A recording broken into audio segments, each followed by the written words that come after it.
Hello. It feels like it's been 500 years. But we're back. Fata Morgana time.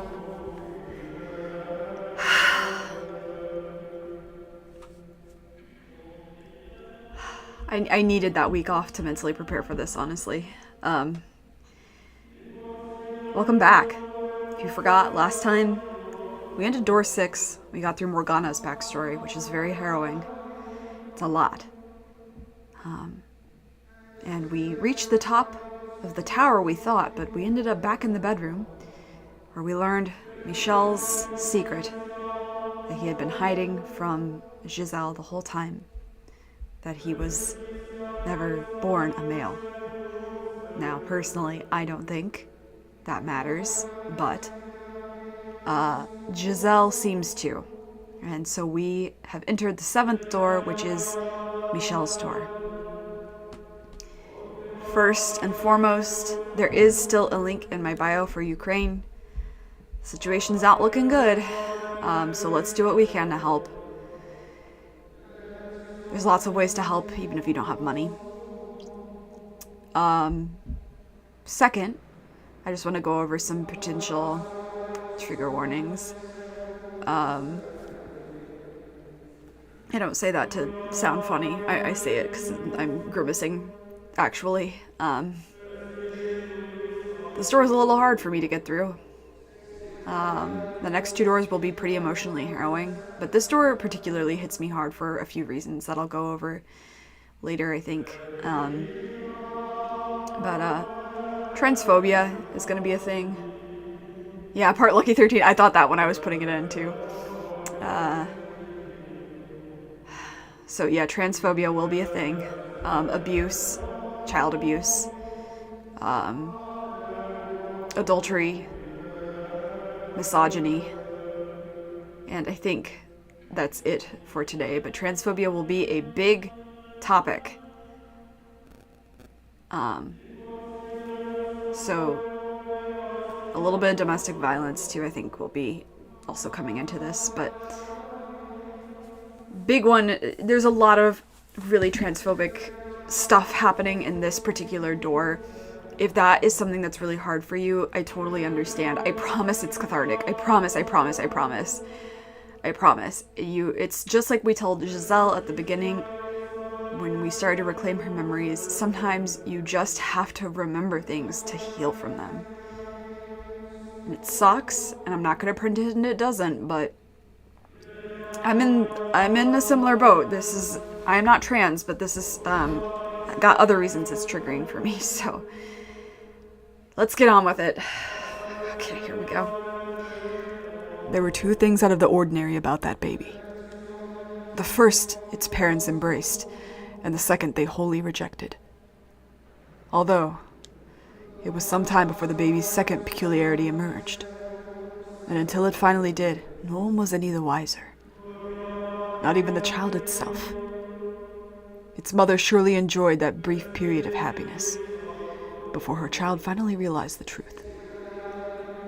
Blind to the fact that the moment had let out its first cry, everything came crashing down. To this day, she still doesn't know the child she gave birth to, that she set loose a curse upon the world. A curse that turned angels into demons, humans into witches.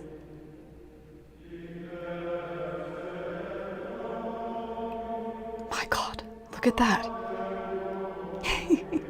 She's beautiful, isn't she? Have you seen her laugh? Not yet, I haven't. At any rate, that color certainly is something else. God's gift to us. No, she's an angel sent from heaven. An angel? Ah, yes, I can see it now, Lydia. Her white hair and almost translucent skin. It's beautiful. My, she opened her eyes. Maybe she felt you nearby. Do you like your father more than me? Is that it, sweetheart? Gorgeous, aren't they? Such a deep, enchanting color. Like 2 little jewels. That they are. A magnificent shade of red. I've never seen anything like it. This is our child. She's special. I can feel it. We have to take good care of her.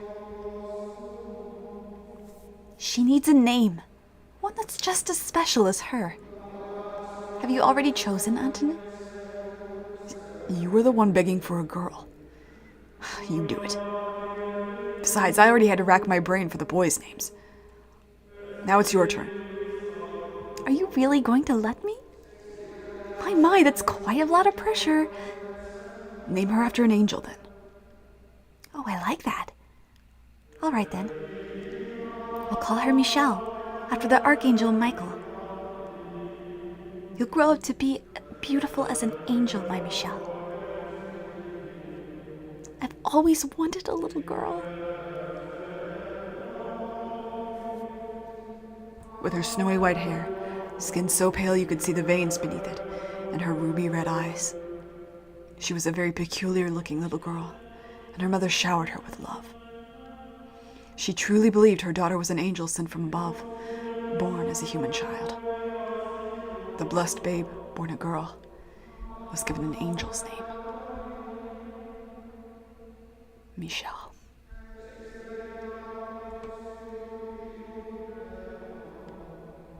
Me.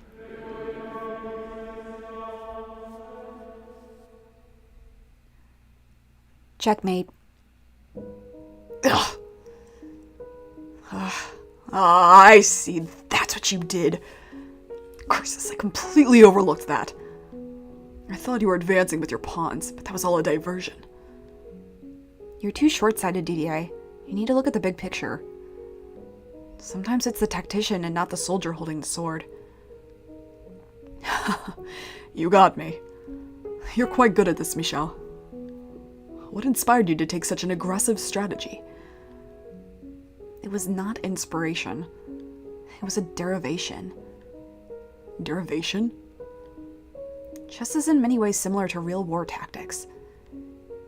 Oh, my military texts. You haven't read all of them, have you? I have nothing but time.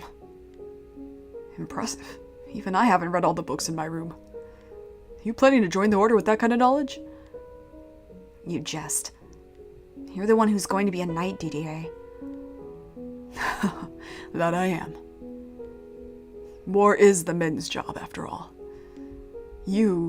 I want you to be there to welcome me home. DDA! Oh, DDA! I'm in a bit of a bind. Oh, hello there, Michelle. I didn't know you were home, George. Just got back, yep. Oh, playing chess again, are ya? Let's see, what do we have here? Get away from the board! Yikes! You got trounced, huh? And you call yourself her big brother? As if you're any better. That's not funny, George. I cannot approve of someone who can't keep up with the flow of battle becoming a knight. Given our family's rank, you would eventually be put in charge of other soldiers. What, are you worried about me? No, I'm saying... I've been blessed with such a caring sister. But fear not. I have a guardian angel after all. Where's the logic in that? Sorry to interrupt your, moment, but... Does nobody listen to me? Now, don't pout. So, what seems to be the problem, George? Yes, listen to this! The royal court is holding a swordsmanship show, and for some reason I was selected to participate. How unfortunate for you. I can already see you on the ground sobbing. Hey now, that's just mean! Besides, my hands weren't meant to hold a sword. Look at these dainty fingers. They're covered in calluses.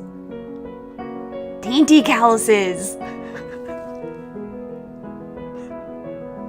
I love him so much. Sorry, I'm getting emotional.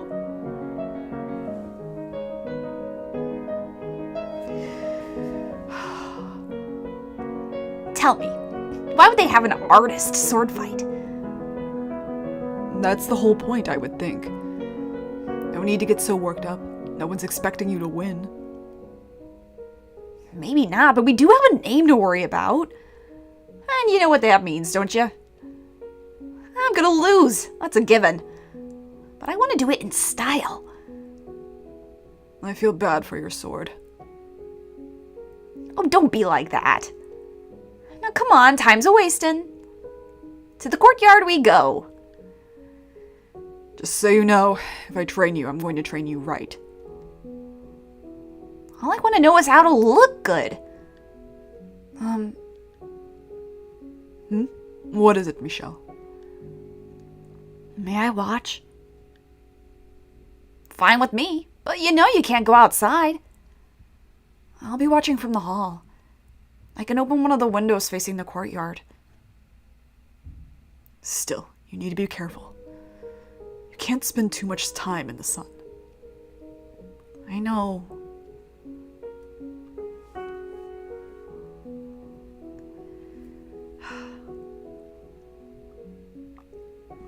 This is already so hard. Fuck.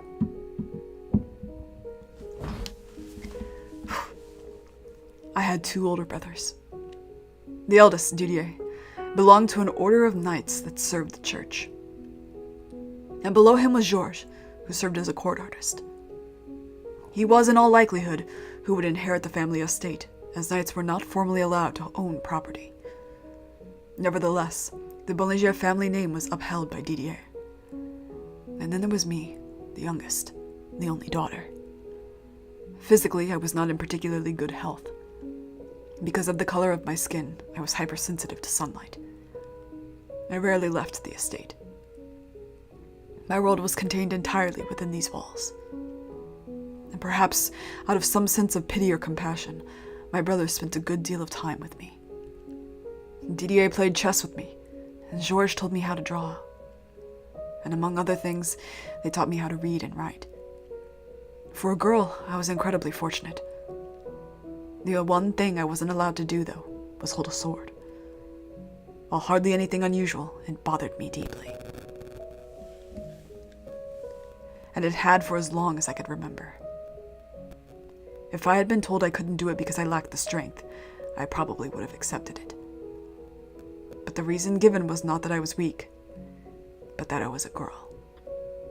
And with each passing year, that smoldering frustration in the back of my heart grew larger. Come on, put your back into it! Like I said, all I want is to put on a good show! Oh, you'll put on quite a show, unless you learn how to swing that sword properly. Give me a break! Out in the garden, my 2 brothers traded swings bare-chested. All I could do, though, was observe from afar. And every time I found myself forced to watch, I felt a sharp pain, like a needle piercing my chest. A needle that seemed to be growing ever thicker. My mother and my brothers loved me dearly, but that didn't change the fact that the outside world lay beyond my reach. I was trapped in the estate by my own body. At first, I thought that was the root of my pain. But that answer seemed to contradict something inside me, something I couldn't explain. Something I couldn't ignore, even as a child.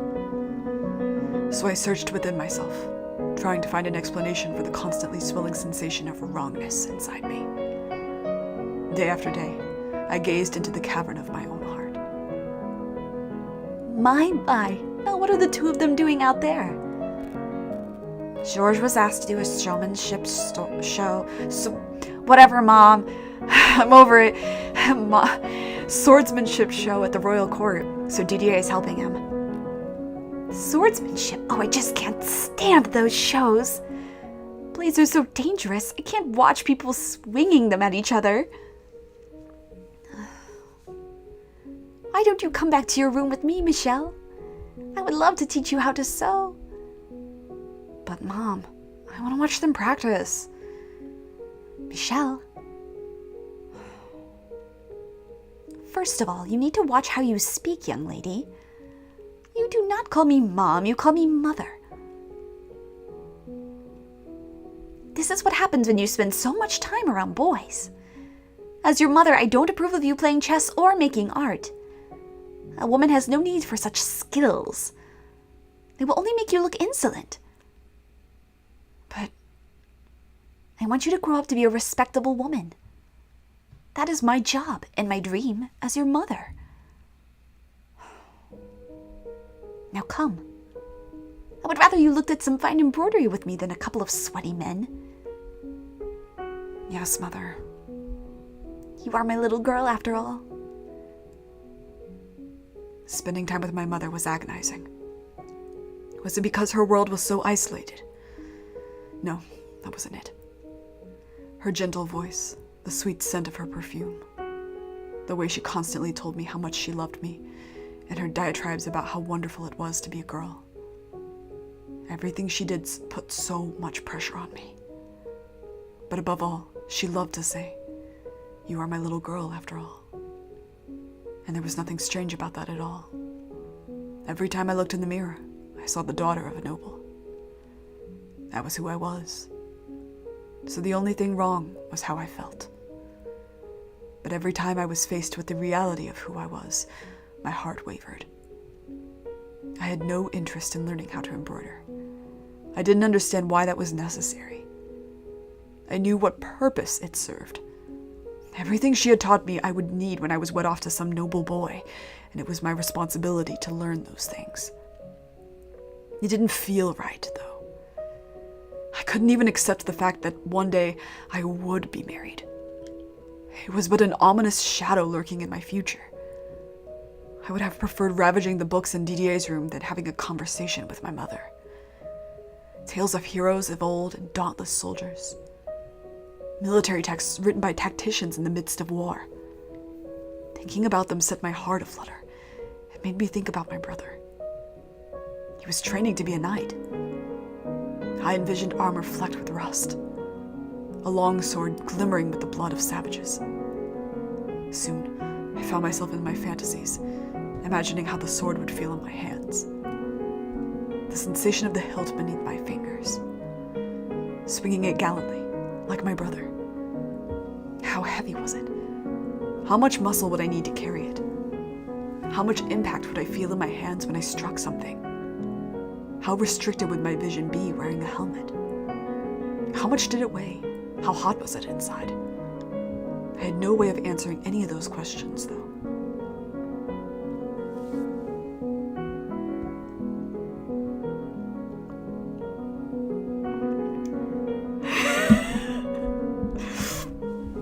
I love this motherfucker so much.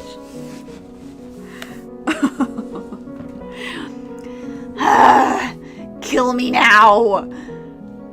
I have some cloth, if you'd like to wipe yourself off. Oh yeah, thanks. I'm so dead. You were at it for a long time. I've never known D to half-ass something once he gets started. Which I guess is what makes him knight material, but... Are you opposed to him becoming a knight? Well, you know, I kind of assumed he'd inherit the estate and handle taking care of everything. So it's like, why's he gotta go and be some priest's whipping boy? Don't tell him I said that, though. He wants to fight for the greater good. I don't know. Despite the name, he wouldn't be doing much fighting himself. Anywho, someone as passionate as him might be able to make changes for the better. Changes? He knows what condition the order is in. That's why he's joining. Figure he wants to whip him into shape. Melt him down and reforge the whole thing.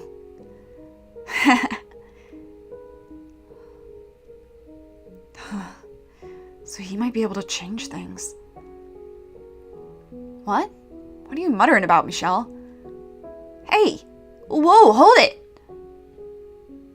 The pain I felt in my chest when I smelled the sweat emanating from George's body, when I looked at his slender but distinctly male build, I was convinced it was admiration. Did I want to become a knight, too? Maybe the discomfort I felt was because I wanted to be like him. Would it all go away if he were able to change the rules and I could join the order as well? I was positive it would.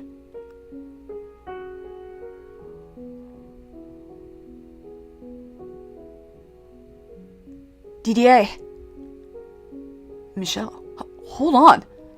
You can't just come barging into my room unannounced. I'm trying to change. We need to talk. I said stop. You're a girl. You can't just walk in on a man as he's changing. I see no reason for you to be so self-conscious. Listen to me, Michelle. George tells me you're planning to overhaul the order. He told you that? No, I hardly have such grand aspirations. Don't be coy. I believe you have what it takes to do it, Didier. What's gotten into you? You're unusually fiery today. So I want to ask you a favor. When you have enough influence in the order, I would like you to make me a knight too. You what? I'm tired of the way Mother treats me. Always saying I can't do this or that because I'm a girl. I want to learn how to swing a sword. I don't want to do embroidery. I don't care about jewelry or fancy clothing. Michelle, what's gotten into you? I'm so much more interested in the world you live in, Didier. So please. Well, I'll be. I suppose we must have let ourselves spend too much time with you. Not you too. That's exactly what Mother said. First of all, Michelle, you don't have the strength to hold a sword. Then I'll train until I do. And if that doesn't work, I still have my mind. You know how good and well I could... People are not chess pieces, Michelle. But DA! But above all, you're missing the most important point. I will not for any reason become the kind of man who makes a woman take up a sword. DDA. This may seem normal to you, growing up with two brothers, but I want you to listen to me, Michelle. Men and women walk different paths. Men wield swords and fight against dangerous enemies, and they do so to protect the weak, women and children. I am here to protect you and your mother. You're no different than her. You don't treat me any different than her. Honestly, what's gotten into you, Michelle? Why wouldn't I treat you like a daughter of the Boulanger estate? Your brother and I, we never meant to make you think. Forget it. What? I'm sorry. I knew what I was asking was foolish. Oh? But I thought you would understand how I feel. Even just a little bit. What was I expecting him to understand? Even I didn't understand the things he felt. I felt. Whatever. I don't understand his feelings either. He's dumb. Boys are dumb. I wanted to know what had gotten into me far more than he did. What I had done was no better than throw a temper tantrum. Was I that desperate to become a knight? No. I had just thought that the key to the chains in my heart lay down that road, but ultimately, there was nothing. Assuming Didier had agreed, and assuming I did become a knight, it wouldn't do anything for the core problem. As I dashed from my brother's room, I snuck a peek at him. His face was filled with an intense perplexity. And how could I blame him? I had tried to push a dozen different ideals onto him at once. I filled myself with the vain hope that he would somehow be able to make sense of me when I couldn't even make sense of myself. And now, bubbling with unwarranted anger at being let down, I fled to my own chambers. I can only imagine how frustrating that must have been for him.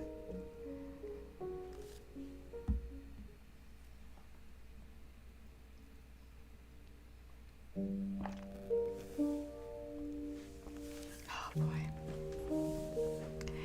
It was the spring of my 14th year. Heavy clouds filled the sky, blocking out the sun and giving the impression of late evening all throughout the day.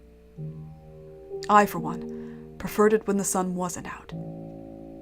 Not that sunlight would kill me, but if it was bright enough, the whole world was so white I could hardly see a thing, which meant I could only go outside on days when the weather made most everyone else gloomy. As I was meandering through the courtyard, I spotted someone I had never seen before.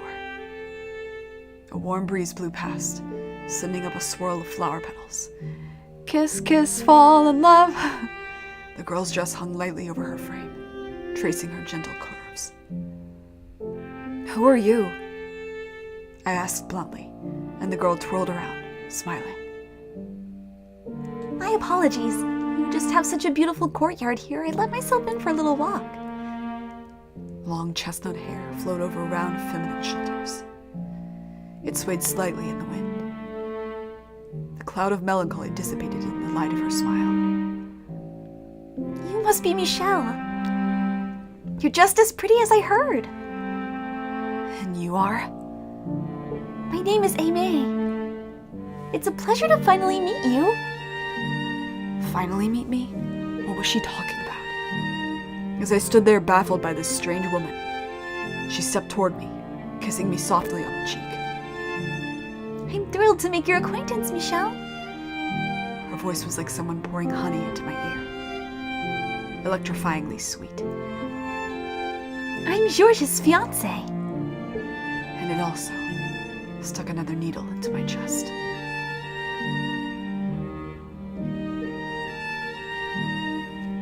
She was a noble girl by the name of Aimée Joubert. Though only 15, she was the very image of refined, polished to a shine.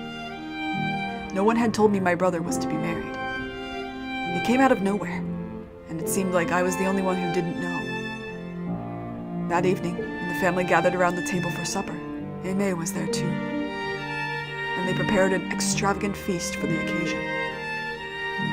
My father Antonin looked so proud of his two boys, Didier soon to receive his assignment, and Georges soon to be wed. The banquet proceeded smoothly. Not a doubt in the air that we were a happy family.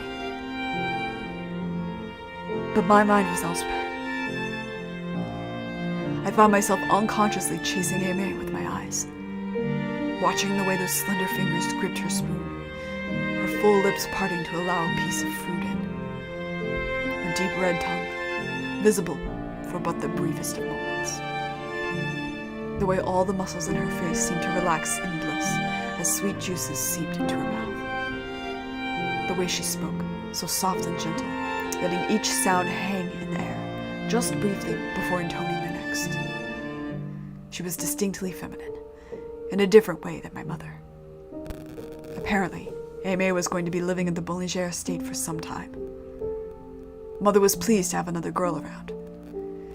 Or more specifically, she was relieved to have found someone other than my brothers for me to spend time with. I had assumed I would hate being around another girl. Surely she wouldn't be able to play chess, after all.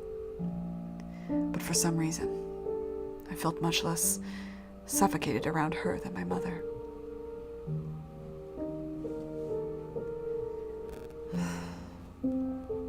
One night, Aimé's family and an array of nobles from both houses' social circles assembled at the estate for a party. A din the likes of which I had never heard in my life filled the great hall. Everywhere I looked, there were people. Yeah. One other thing too is like one trigger warning I forgot because this part is awful. Is mention of sexual assault to a minor. Yeehaw! Love it here. Servants scrambled every which way. Silverware clanged against the dishes in almost constant hum. Voices from all directions. I felt moderately ill. Hey D, I feel like we're critically short on waiters. This don't look good for us. And who was it who went about inviting everyone he came across again? Who are these people? They're artistes like me. I met them at the court. Let's see, we have some painters, composers, sculptors, troubadours, poets, writers, you name it. None of them have any connections to the Jouberts or the Boulangers. Sure they do. They are my friends. And you know, this is me and Aimé's party. You can play with your friends elsewhere. I hope you realize we have a reputation to uphold. Off in one corner, several men, presumably Georges' friends, gathered in a circle. They stood out from the other aristocrats, both in appearance and the air they gave off. The clothes they wore, the embroidery hidden beneath their jacket cuffs, their manner of speech, the way they held themselves. They were, simply put, a far cry from the hard-headed DDA's ideal party guests. Even watching them from afar, it was clear my two brothers ran in very different crowds. The only reason headstrong DDA and free-spirited Georges were able to get along at all was because they were brothers. If they had been strangers, I doubt their paths would cross much, and if they did, those intersections would be quite rocky. Hey, come here, guys! Georges' shouting voice pulled my preoccupied mind back to the surface. He summoned his friends, then led them to where I stood. What are you doing hiding in the corner, Michelle? I didn't even notice you. Allow me to introduce you to a few of my friends. No, Georges put his hands on my shoulders, peeling me off the wall and standing me in front of his male friends. Socialization was the last thing on my mind. I searched for Didier, hoping he would come to my rescue, but he was off trading pleasantries, facing away from me. This is my baby sister, Michelle. Be nice. Georges, I don't... Gracious, your skin is even more pale than I imagined. It's like something out of a fairy tale. And why have you never brought her with you to the court? She'd be a sure hit. And how old are you now? 12, mayhap? Now, don't treat the lady like a child. I'll have you know she's 14. All the more reason she should be out there making friends. The whole court would flip if they knew you had such a gorgeous sister, Georges. Don't be a brute, my man. Our little angel is to be kept inside for personal reasons. Uh-oh, sounds like I haven't been showing the lady her due respect. I've yet to even properly introduce myself. How rude indeed. Their laughs grated on my nerves, and so did the way Georges spoke as though I was his property. They looked like they were appraising me, which made me sick to my stomach. I had been paying enough attention to notice the man who had asked if I was 12, and the rest of them too, examining me from head to toe in search of curves. I was indeed underdeveloped for 14. But what did that matter? I didn't want a body shaped like Aimé's or my mother's. Now then, milady, a proper greeting. You know this guy's a piece of shit when he says milady. I don't care what age it is, it's no. Milady will never not be cringe. The man got down on one knee before me. For a split second, I didn't comprehend what he was doing. Go on, Michelle. He's waiting. He whispered into my ear. That was when it all came back to me. The traditional greeting performed between a man and a woman. Come on, Michelle. Don't tell me you forgot what to do. I knew. I knew the process. I had that knowledge. Mother had taught me the rules, shown me the procedure. I was to present my hand to the man, for him to kiss.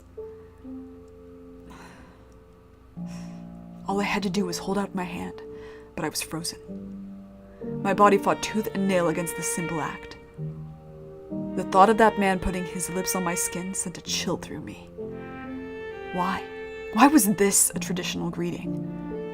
Why did I have to go through this? Michelle! But at the sound of Georges' frantic voice, my arm creaked up from my side. Then I remembered that despite being his friends, they were still nobility. As wanton as his social interactions may have been, he still had a reputation to maintain. I understood that. I also understood that, as their sister, it was my responsibility not to do anything that might tarnish either of my brothers' names. Also, by tradition, the man wasn't supposed to actually kiss the woman's hand. The proper way to do it required he simply mimic the act, rather than make real contact. That much I could handle. The man kneeling before me gave me an uncomfortable chuckle at my reluctance, shrugged, and reverently took my hand in his. And then he pressed his lips firmly against my skin. There was a vaguely warm sensation on the back of my hand for the briefest moment. What are you... Reflexively, I smacked the man's hand away. George's eyes went wide in horror, and the man gave another playful shrug. I was merely offering you a greeting, milady. Or is it even a new experience to you? Your innocence is truly precious. I was a half a second away from throwing a barrage of insults, but I bit my tongue and stomped off instead. What? Michelle! Hey, come back! Michelle! I'd spent all that time convincing myself I couldn't humiliate my brothers, but now I wouldn't hear a word of it. I had drawn a fair bit of attention, and other people tried to stop me too. But I brushed them all off, marching my way out of the Great Hall.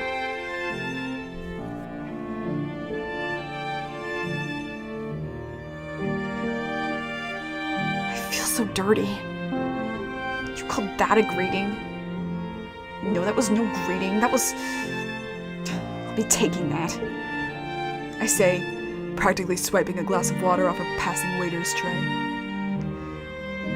With it, I washed my hand by the window facing the courtyard. But no matter how much water I poured over it, I couldn't erase the sickening sensation of his mouth on my hand.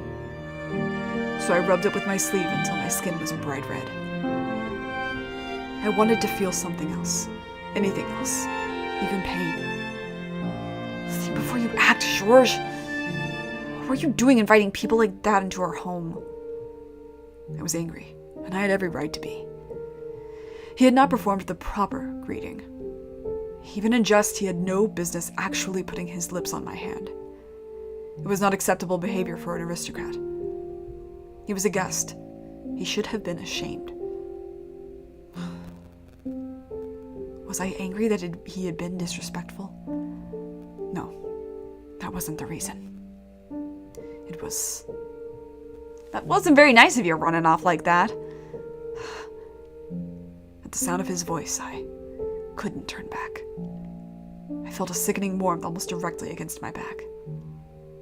The man from the Great Hall grabbed me by the wrists, spun me around, and pressed me against the wall. The bitter scent of wine wafted from above. What the hell are you doing? I tried a second time to get away from him, and that was when reality sunk in. I couldn't do it. All the strength I could muster wasn't enough to make the man's hand budge. My arms were locked in place. I didn't think he was especially strong either. He was hardly built like Didier. And still, I couldn't move an inch. You've got a tongue like a boy, milady. But I know some people are fond of that these days. I can't say I mind myself. Let go! Had I always been this feeble? Were my arms truly so worthless I couldn't even escape this brute's grip? Why did I have to get stuck with this body? Now, just so we're clear, I'm not going to hurt you. I'm no monster, I promise you that. Then why are you holding me against the wall? Because I want a chance to try and woo you. I apologize if I made you uncomfortable back there, but the second I laid eyes on you, I knew you were a keeper.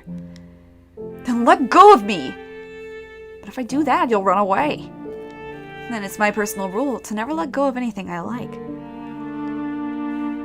Your brother says you can't go outside, so if I set you loose now, I might never get a chance to catch you again.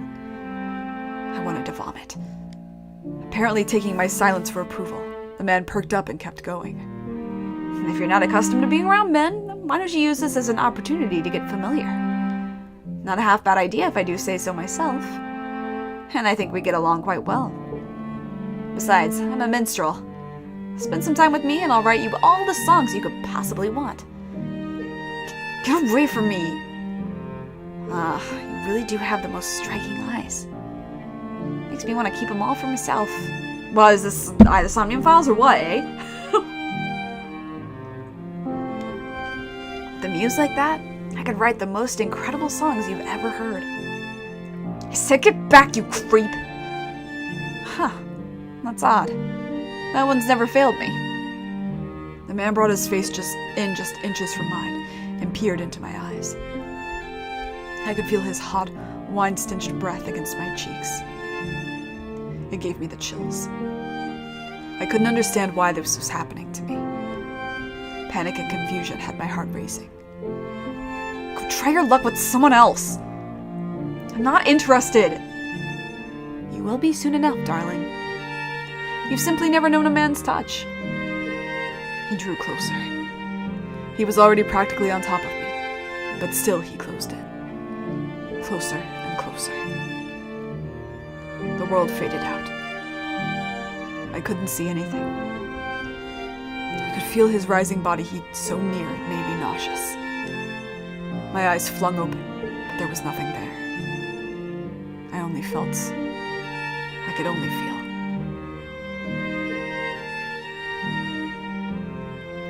I couldn't move. My body wouldn't budge. In my mind, I kicked the man away, pulled at my fist back and slammed it into his jaw. Again and again and again, until his face was unrecognizable. Again and again and again and again, I beat him. But reality would have none of that. Michelle! Hey, what do you think you're doing? 3 seconds, 10 seconds, longer. I had no idea how much time I had lost. But the next thing I knew, Georges had the man by the collar. I fell back against the wall, staring absent-mindedly as the two struggled. They traded blows, and they traded insults. Before long, they had drawn a crowd. While they went at it, I distractedly drifted away. And I only had one place to go. I didn't even bother to light a candle. I just stared into the darkness. My heartbeat was maddeningly loud in my otherwise silent chambers. What had happened? What had he done to me? Why? Why couldn't I do anything? The last thing I wanted to do was cry. Tears would only serve to worsen my humiliation. Only magnify how wretched I was. Only make me more effete. I don't know how that one's said. Fata Morgana teaching me new words all the time.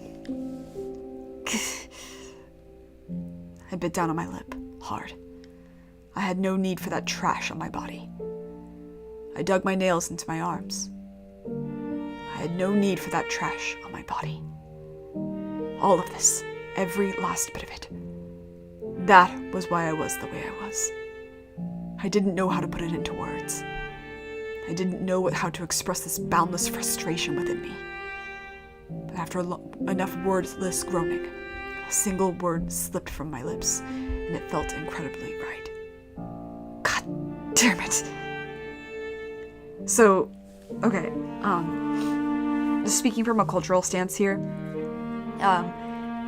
it's very unusual. In the Japanese, this is chikisho, which is very unusual for women to say. Supposedly. I know plenty of women who say it, but women usually use kuso, from my experience as well. Chikisho is very masculine, but there are definitely women who use it. So that's a little hard to translate, and I think goddammit is a pretty good substitute, besides just saying fuck. Let Michelle say fuck. I knew good and well a girl should not be using such words. Even Didier and Georges would have gotten an earful from mother or father if they were caught saying that. Regardless. God damn it! It was the most fitting word I could come up with to represent even the smallest bit of my anger and loathing. I knew all I was doing was shifting the blame. That it would all it would accomplish was making me look pitiful. But I would take that over crying like a girl any day. I let loose a sigh that was halfway to being a scream, and started clawing wildly at my hair. I wanted to yank out every last damn strand of it. I didn't want it. I didn't want any of it. Any of this body. But in that case, what did I want from my body? Michelle? May I come in, Michelle? It was Georges' voice, slightly muffled through the door. The man who had invited those people into this house. I would be lying if I said I didn't hold that against him. Michelle. But at the same time, he had also come to my rescue. Besides, I hated myself the most. I despised myself for being so helpless. I'm sorry, Michelle. I didn't mean to hurt you. It's not locked. After a few moments of silence, Georges stepped into my room. Your hair's a mess, Michelle. Oh my god, you're bleeding. That was when I first noticed the stinging sensation in my lower lip. A metallic taste spread through my mouth.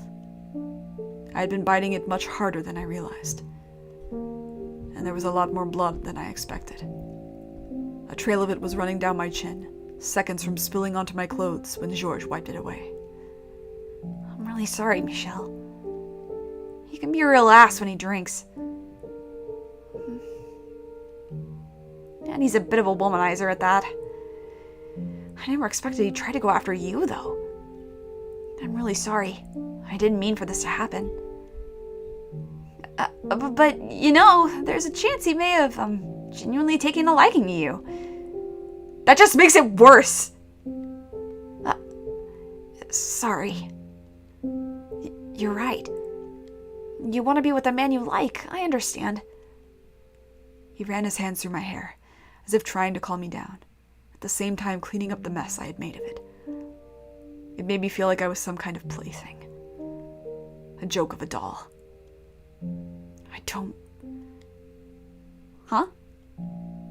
I don't want to be with anyone. I would never, ever be comfortable with a man putting his hands on me like that. However, I'm sure you'll find someone eventually, Michelle. Someone that feels right for you. I feel kind of awful for introducing you to him, but there are plenty of men in the world. You might not be interested now, but that'll change soon. It's part of growing up. You'd be best off forgetting today ever happened. I was dead certain, but apparently that wasn't enough to convince him. The very idea that I might one day meet a man who I wanted to touch me made my skin crawl. Why? Why did I feel like this? Was I just not interested in men? No. If that were the case, I wouldn't admire my brother's bodies. I didn't have an aversion to men. In fact, I enjoyed spending time with my brothers far more than indulging my mother in her woman's world. What I couldn't stand was the particular look men would sometimes give me. Same. Boy, same.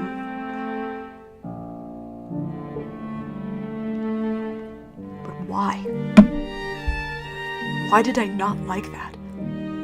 I had no answer. My thoughts were only going in circles. Are you okay, Michelle?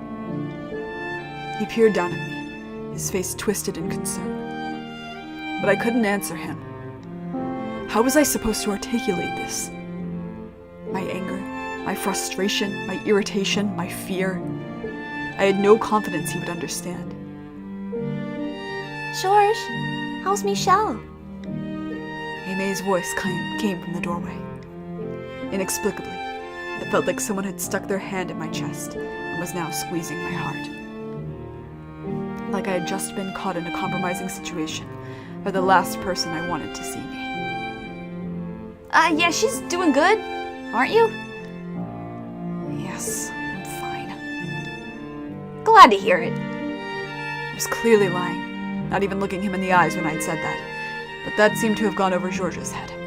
Aimé, on the other hand. You don't look fine at all, she said, hints of pain in her voice, then entered the room.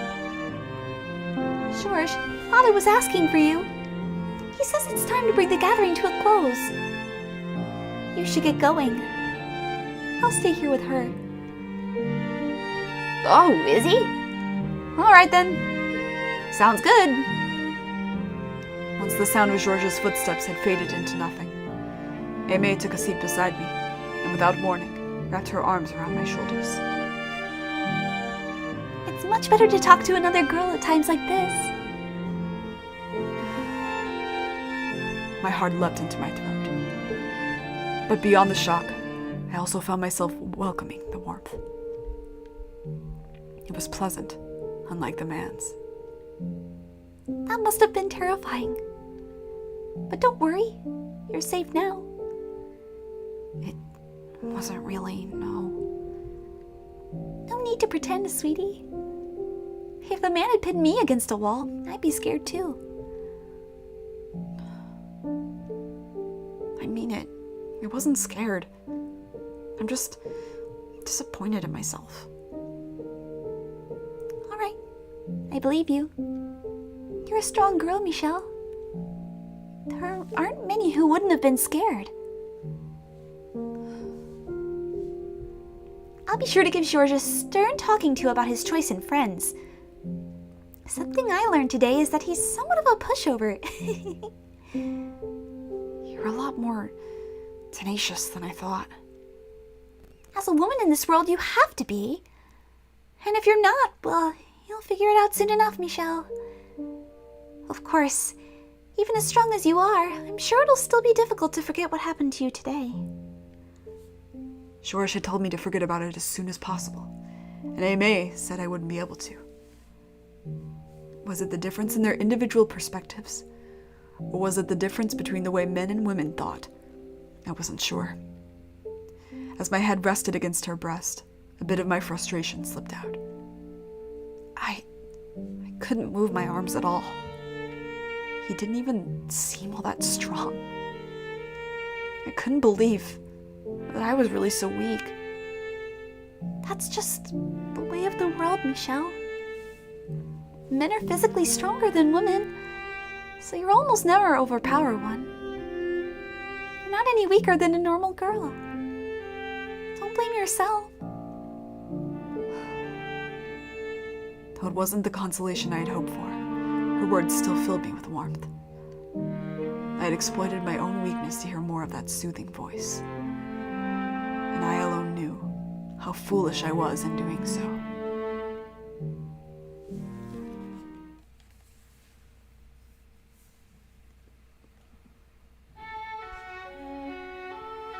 The music in the store is so good. It's like very simple, very good, very effective at capturing the mood. This song I think is maybe my favorite. I don't know, they're all really great. Ah, such good music, such a good game. Aimee frequently visited my chambers. I didn't know if it was at Mother's request or of her own volition, but I prayed it was the latter. She was a very touchy-feely person, and she seemed to have a particular fondness for playing with my hair. Whenever her voice danced its way into my ears, it would wreak havoc inside me. Being enveloped in her scent day after day stoked the fire growing within me. I did my best to remain as straight-faced as possible, because the last thing I wanted was her catching on. I understood that the things I was feeling were untoward, to say the least. Your hair is so utterly enchanting. I've never seen hair so white before. I think having color is much prettier. Oh, well, George says white is the most difficult color to make with paint. There's no greater challenge than capturing the beauty of true white. Living with such a splendid example of the color must have given him a very high standard of quality. Say, Michelle, maybe you could tell me about yourself today. I would love to get to know you better. Tell you about myself? Yeah, we could become even better friends if we found some mutual interests. I enjoy playing chess, and I consider myself quite good. Oh my, chess? I've never played. You're such a bright girl, Michelle. Would you like to try? I could teach you. I appreciate the offer, but I think I'll pass. I doubt it would be any good. Oh, okay. What else is there? Say, your favorite kind of flower, fragrance, color of gemstone. Are there any embroidery patterns you're particularly skilled at? I don't have any favorites, no. I'm not especially good with the needle either. No. Do you have shaky hands then? I wouldn't say that, no. I'm, fairly good with a knife, I think. A knife? Oh, like a kitchen knife? No, a sculpting knife. Sculpting? Isn't that really so strange? It is a bit unusual, I'd say. But George does it all the time. His room is practically made of wood chips and charcoal and paint. George is an artist and a man. There's nothing unusual about him doing some sculpting. Why is it okay for him, but not me? Does being a girl really make that much of a difference? Well, why don't we practice embroidery together, Michelle? I get the feeling you've spent too much time with your brothers. But now you have me. I'm sure it won't be long before you appreciate how much fun cooking and needlework can be. She sounds just like Mother. She gives the same reason, too. Because I'm a girl. But that's not an explanation. It's a vague generalization. That said, if I agree, I can spend more time with her. Okay. Wonderful! We'll come up with beautiful designs together. And when we've made something you're proud of, you can give it to a boy who catches your eye. Or if you prefer, you could give it to your father or brother. I would like Georges to have what I make, though. I've been wondering, did you and Georges meet at the royal court? Oh heavens, no! I've never been to the court. One day my father told me I was getting married. And the next day is when we first met. It happened that quickly? What, are you worried about me, Michelle? Don't worry, I'm not displeased with the arrangement. In fact, I'm quite happy with it. Aristocratic marriages are almost always sudden. Sorry, that's a hard word because I just think aristocrat. Aristocratic, more like aristocatic. I'm sorry. I'm really sorry. And as a woman, you get used to being a piece in their games. But Georges, he's different. He's a gentleman. A gentleman? Him? You sound surprised. I believe hedonist suits him better. No, I quite disagree. I have complete faith he'll do good by me. I couldn't fathom where she found such confidence in him. Especially a man she had only just met. How could she trust him at all? She was nothing but a pawn, and she knew it. So maybe she was simply putting on an act. I had trouble believing her smile was anything but genuine, though. One day you'll meet the right man for you, Michelle. And he won't be a drunk like the guy from earlier. He'll be a kind, hardworking, respectable man.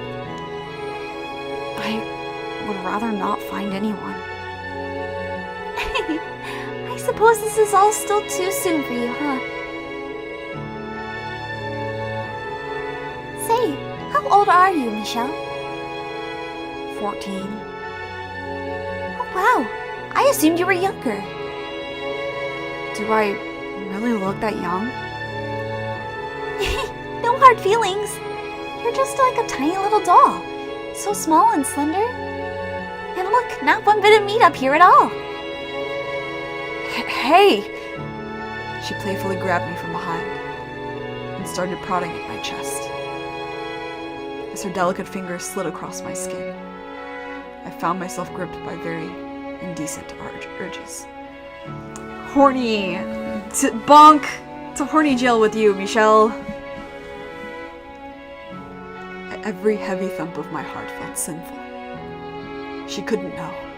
I couldn't let her. Everything I had been fighting to keep down came hurtling to the surface. You're so cold, you know that? She was touching me like it was nothing, caressing my hair.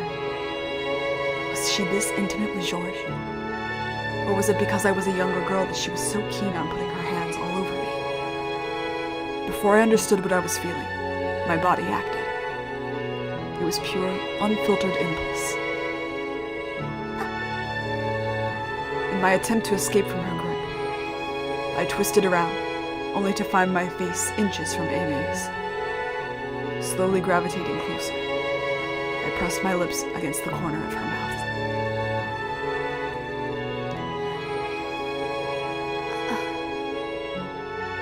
Aimee sat there, flabbergasted. I was equally aghast. I'm sorry. As I frantically put some distance between us, I'm sure my face was red as an apple, though I didn't know it at the time. Well, that was certainly unexpected. I'm sorry. Did I make you uncomfortable touching you so much? Aimee was smiling, what looked forced. No, not at all. I must have startled you. I'm sorry. If I'd let you go sooner, we could have avoided this accident. What do you mean, accident? Kiss on the lips is... It wasn't an accident. It wasn't, Aimee. I seem to have confused you somewhat, Michelle. What? I know I can be very touchy-feely with you, and you took that to mean you should do the same. No. You can't do that again, alright? If you want to kiss your friends, you do it on the cheek. Save the lips for the man you love. I should get going then. George starts getting cranky if I don't give him enough attention. Hold on, Aimee. So long, Michelle. She wouldn't hear me out. Once Aimee had fled my chambers, that was when I finally comprehended my own emotions. That she had stolen my heart. That Aimee was George's fiancée. No, that wasn't the problem. My body, was not meant for her love.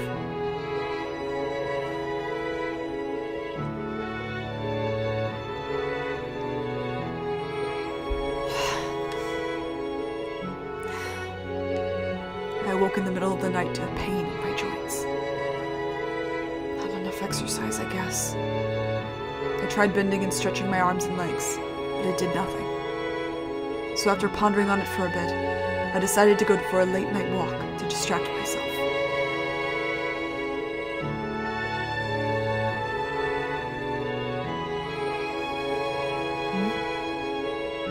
As I approached the corridor adjacent to the courtyard, I heard a woman's voice. I'm still concerned about staying here. Aimee's voice. Doing my best to remain perfectly quiet, I pressed myself up against the wall by the window and listened in on that conversation. I knew it was improper to eavesdrop, but the sound of her voice had me frozen in place. It's Michelle. I'm afraid I've confused her. A tiny jolt ran down my spine, my muscles all tensing up at once.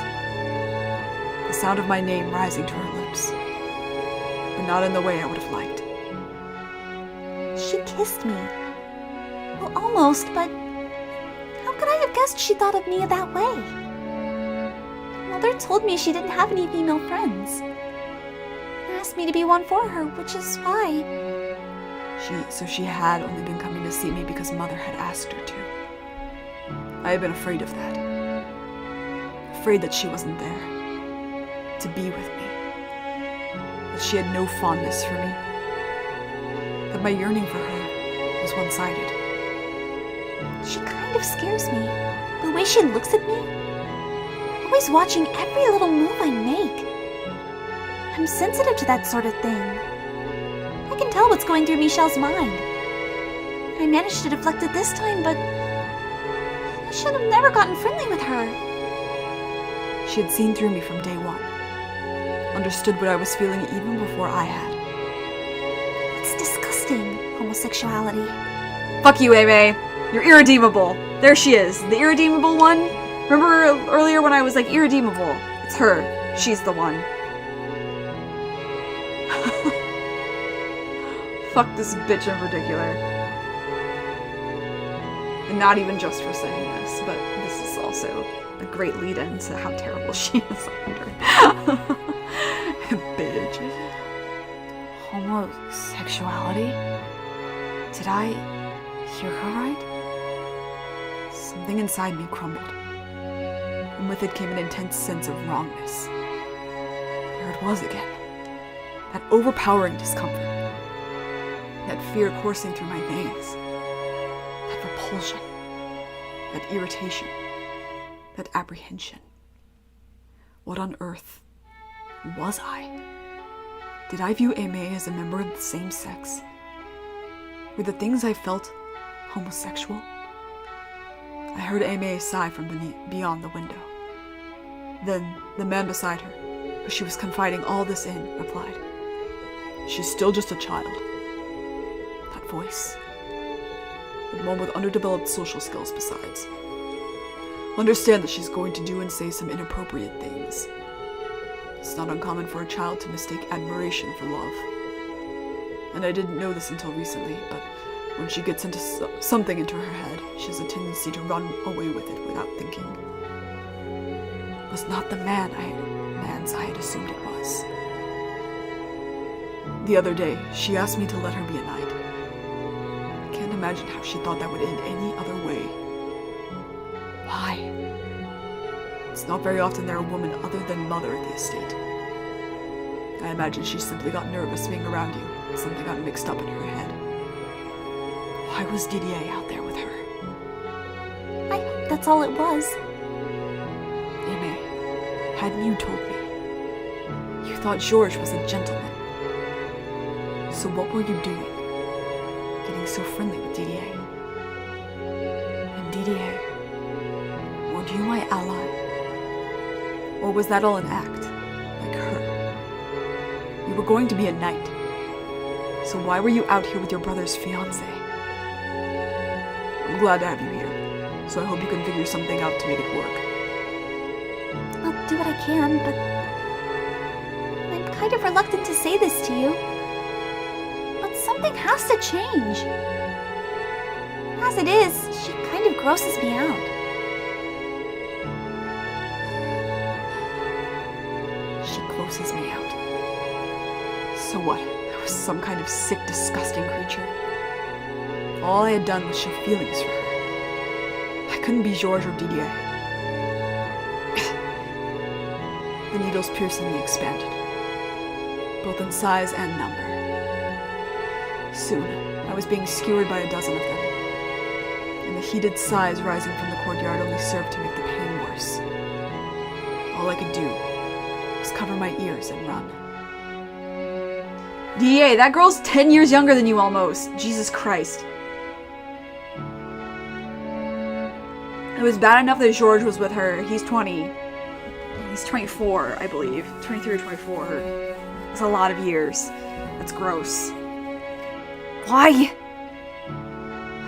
What were you doing out there, DDA? Oh my gross, Aimee. It's not real. It's all a bunch of lies. This entire house is nothing but a fraud. None of it was ever real. The family gatherings, Aimee's smiles, Didier's kindness. Georges. What about Georges? Did he agree to the marriage knowing about them? What the hell are they thinking? You want to know who's really disgusting? God damn it. I will not cry. I will not cry! I can't let myself. Girls cry. Tears are for girls.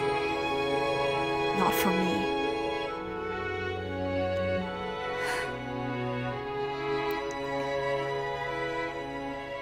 I bit down hard on my lip, wrapped myself in my sheets, and pressed my hands hard over my ears. Squeezed my eyes shut as tight as I could manage, tried to get away from the things I had seen. Images of them embracing in the night threatened to float back into the surface, but I shook my head, casting them off. Praying I wouldn't have any nightmares, I drifted off to sleep. Sorry if you can hear the helicopter outside. The next day, I awoke with a terrible fever. I hovered in a sweltering wave of heat, unable to tell dream and reality apart, listening to a seemingly endless stream of cracking noises. The sounds were coming from inside my body. I thought I was falling apart. Mother was horribly worried. I had never been the most healthy child, but I had never fallen this ill either. I couldn't get out of bed. My voice was raspy, like an old woman's. I was genuinely afraid I would wither away and die. Mother called in doctor after doctor to see me, but they all said it was the flu. That bodily pain was common with the fever. While there was a doctor in the house, Mother was able to remain relatively calm. But once they were gone, the anxiety came back. She stayed with me, day and night, even foregoing sleep. Her hands gripped mine. They held me fast. She had her head bowed as if in prayer. Don't worry. You'll be all right, Michelle. God is watching over you. He will protect you. You are his child. You are his angel sent to earth.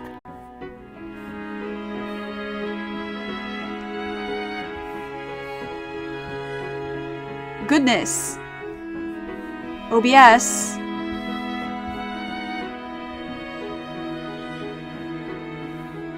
Like, for real? Well, hopefully you didn't miss any of that.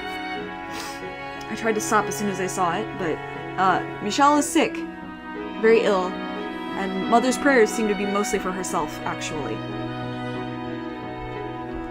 Why did she want a daughter? We don't know. I guess because she had boys. How are you feeling? Your mother's here for you, don't worry. But the only sound that came from my mouth was a faint gasp. I drifted in and out of sleep, Mother's hand wrapped around my own. And I had numerous dreams. In my dreams, I was a man. In my dreams, I was Didier and I was Georges. In my dreams, I fell in love with Aimee. And in my dreams, I loved her. You're disgusting. Both in one word, the dreams twisted into nightmares. My body was torn into fleshy chunks, and I sunk into the darkness.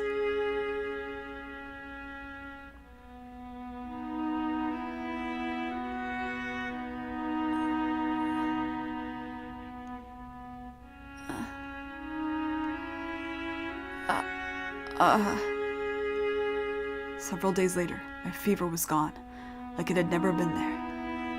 However, what the? My voice did not recover. And when I attempted to climb from my bed, the murderous pain in my joints came rushing back. Instead of my feet, I landed on my face. My voice was unbelievably deep. And the pain only got worse. Every time I took a breath, it felt like someone hammering a spike into the back of my neck. It felt like my body was falling apart. Like my dreams were becoming reality.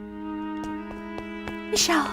Michelle! When Mother scrambled into my chambers, I remembered the time she had spent at my bedside, and a wave of relief came over me.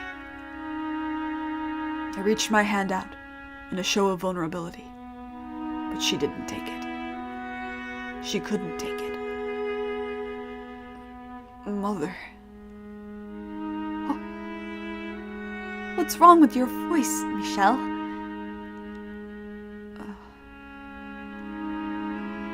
I see you're still not feeling well, are you, Michelle? A look of restrained fear on her face. Mother stepped toward me, placing her hand on my forehead. Her palm felt hot against my skin. You don't have a fever. But I hurt all over. My joints. You're still sick, Michelle. But don't worry, you'll be fine in no time. Now back to bed with you. You're a girl. You're a girl, so you shouldn't be sitting on the floor. It's bad for your back. As Mother repeated the phrase, "You're a girl," again and again, a nagging sense that something wasn't quite right grew more distinct. Was I really sick? Was this actually my voice now? And if it was, what was I turning into? My voice was certainly not a girl's voice. I've heard that boy puberty sucks.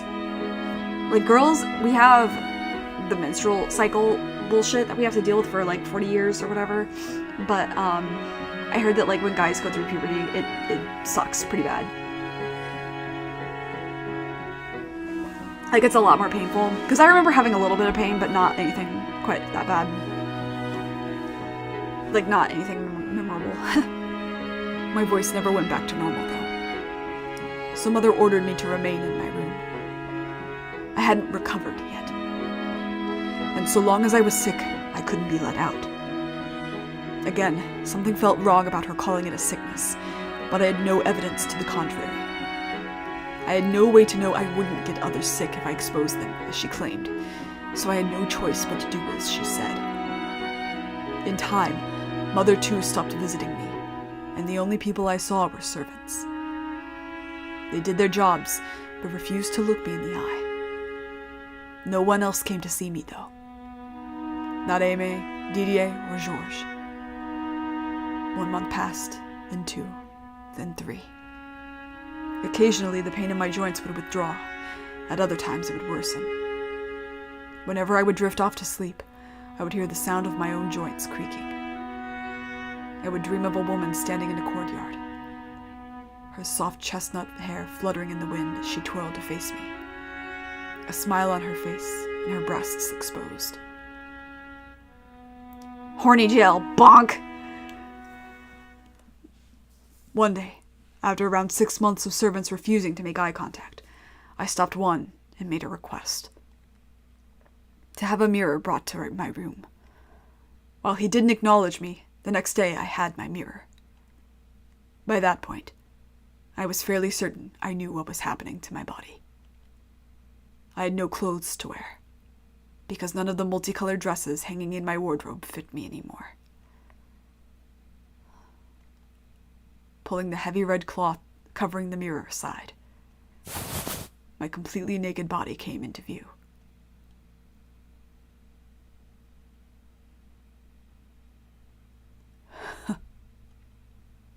Something resembling a mix of a chuckle and a sigh of pity spilled from my lips. This is me. 6 months. After only 6 months' time, I could hardly recognize myself. Extending my hand for the mirror, I traced the outline of my bony reflection. My shoulders lacked Mother's curves, and my skin Aimé's sheen. I was pale and haggard, but structurally, I looked like my brothers. Obviously, being younger than them and not as active, my muscles lacked any kind of strength, but I wouldn't have batted my eye if I saw myself holding a sword. I was a full head taller than I had been 6 months earlier, and I felt an odd certainty that I wasn't done growing either. Staring at myself in the mirror, I traced my name across the surface. Michelle. Don't need the last two.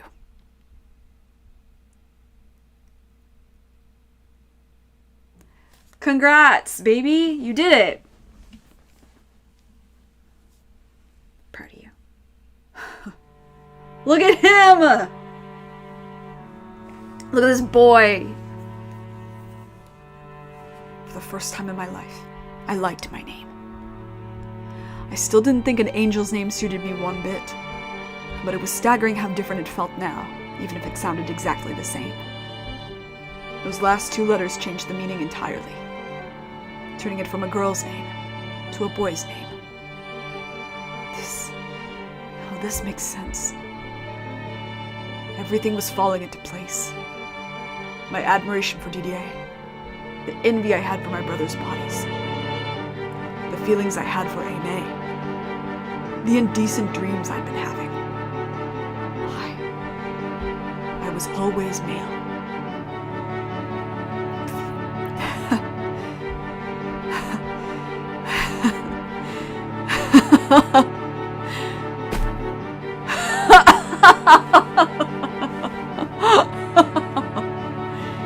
I cackled like a fool for the first time in my life. I laughed so hard at the sight of myself my stomach hurt. It was the first glimmer of light I'd seen in this locked room for far too long. This was what I was supposed to look like. My life up until 6 months ago, constricted and uncomfortable. My life as a girl was all a lie.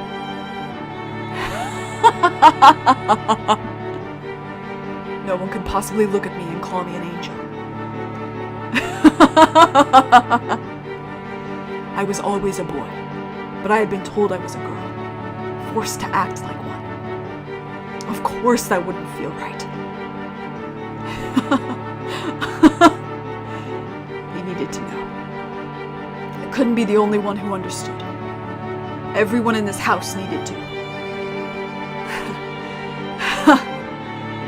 Fueled by this one desire, I wrapped a sheet over my shoulders and threw open my door. It seemed ridiculous how long I had followed Mother's instructions and remained cooped up in my room. And now I felt fantastic. And I love this is so like petty bitch drama. Go, go, Michelle, go. If there was truly a God in heaven, then this change within me was his answer to my prayers. A manservant carrying a tray of food did a double take as I passed him. The farther I proceeded through the corridors, the more eyes I felt on me. The midday sun shone obnoxiously bright through the windows. But now, with its piercing radiation illuminating my proper self, I felt an odd affection for the light. I could hear the family gathered in the great hall, everyone but me. Didier's voice complained about the simple meals the church provided, but his pride came through in his laughter. George's voice playfully bragged about life at the royal court. Father's voice informed everyone his investments had borne fruit, and with the money, he had purchased several new estates. Mother's voice was distinctly less bright than the rest of the family's. She gave vague, empty indications she was listening, but mostly stayed out of the conversation. Aimee's voice sang her praises for George, her beloved husband. Never mind the fact that she was sleeping with Didier. It was all a facade. A mere shadow of a family. It's a shame Michelle couldn't be here. Then we would have everyone. I was there. I was right there. I hadn't gone anywhere. You had just locked me in my room. I hope she recovers soon. I was never sick at all. The child you called Michelle was actually your son. That was all there was to it. Huh? What? Everyone's gaze is concentrated on me. I gave them all a quick glance, and then with my deepened voice, I said, I am cured. I was cured 6 months ago. Who are you? Surely you haven't forgotten my face, have you, Father? Michelle? Michelle? This boy is Michelle? A wave of chatter spread through the hall. Mother went pale. Father objected. Didier stared. Georges gaped. Aimee watched cautiously, fear in her eyes. What a farce. They were the ones who had wrongly decided I was a girl. What's going on? Someone tell me, what is the meaning of this? You were dressing your son up like a girl, Mother? I assumed he was a girl. Otherwise I wouldn't have put my hands on him like that. You lied to me! I would have never agreed to it had I known. No, you're wrong. Michelle is my daughter. You call that a girl? All these months I was worried because you said she was sick. At least Aimee uses the pronouns. That was all a lie. You couldn't pass him off as a girl anymore, so you locked him up in his room. Is that what this is? And you could have just stayed there. What possessed you to show yourself now? Stop that. Don't look at me. Don't give me that look. You said you can tell what's going through my mind, didn't you? And you should know exactly how I feel about you right now. Don't be so damned full of yourself. Bitch. I have no interest in a whore like you. So why don't you go cry into Didier's arms? Oh, let's go! This is like the wildest, like, Thanksgiving. Hold on, let me just pour some... Pouring the tea.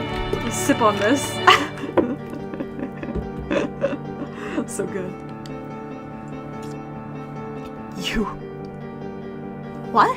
What? Huh? What are you talking about? Why Didier? Why not me? What? Hey, anyone want to explain that for me? What had once been a nice family meal was now utter chaos. For the briefest moment, I felt sorry for Georges, but that whisked away almost immediately. There was a crash from the table, and dishes fell, shattering against the floor. First, a chilling darkness oozed from her voice. She's cursed. She was my daughter. I saw it with my own eyes. I gave birth to her. She was a girl. Michelle was a girl.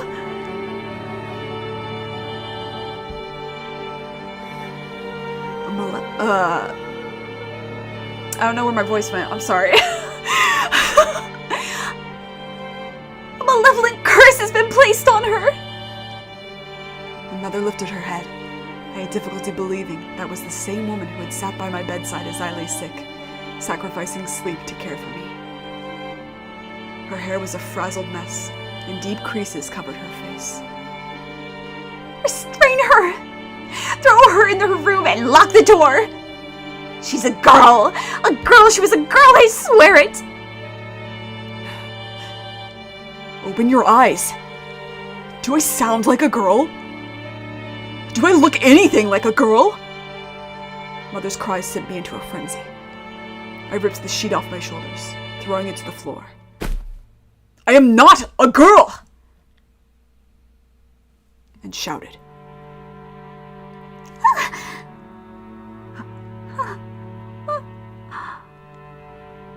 Restrain her, please! Someone restrain her! Fear reigned in the great hall.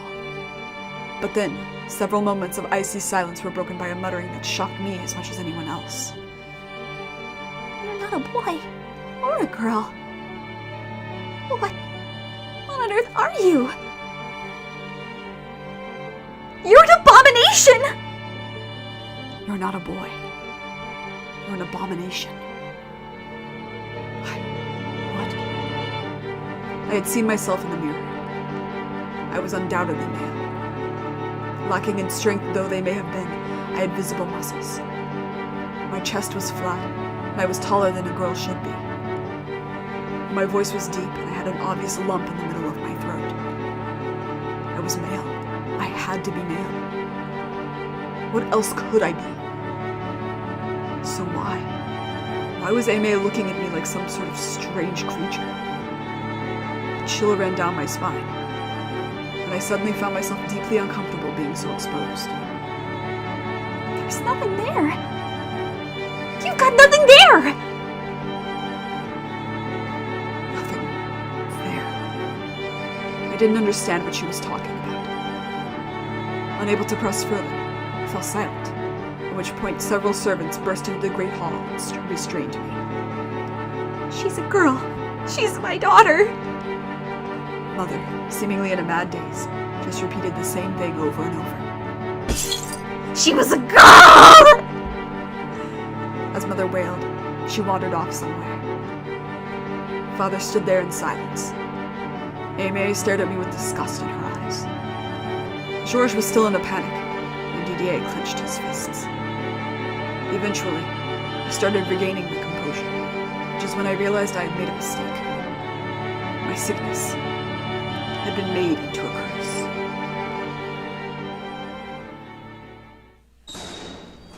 I was once more caged up in my room. In addition to the door being locked from the outside, the windows were boarded over so no one could see in, leaving me in perpetual darkness. Oh, it's always a good time when the controller turns red, eh? I received no visitors except the servants, and again, none of them would look me in the eye. Every day was the same. Day in and day out. Day in and day out. The only time the routine changed was when, on occasion, a servant would arrive bearing a letter. It was my mother's handwriting on the parchment. We lived in the same house, yet she refused to show herself before me. I had no choice but to respond to her letters. She demanded I speak like a girl, and I didn't have the strength to defy her. There was a constant sense of urgency to her letters, like she might fall apart completely at any second. And so I did as she said. I signed each letter Michelle, the female name she'd bestowed upon me at birth, which I so despised. Every time I used that name, I felt like I was denying my own identity. On paper, she expressed her concern for me, but that concern only served to cause me more pain. So every time I took up my quill, my hands trembled. Mother, pray daily that my curse might one day be broken. Am I cursed? Is that why my body changed? Was it not because I was male? There's nothing there. What did she mean by that? This is why sex ed is important. Why did she look at me the way she did? How am I an abomination? Why? I don't understand. Someone, anyone, please tell me. Someone, please!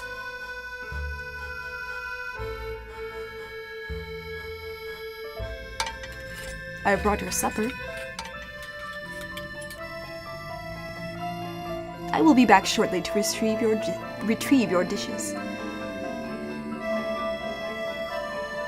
I'll be going then. Wait. What? Wait a minute. Yes? What do you need, Michelle? Are you a man or a woman? Pardon? Which are you? I am exactly what I appear to be. Which are you?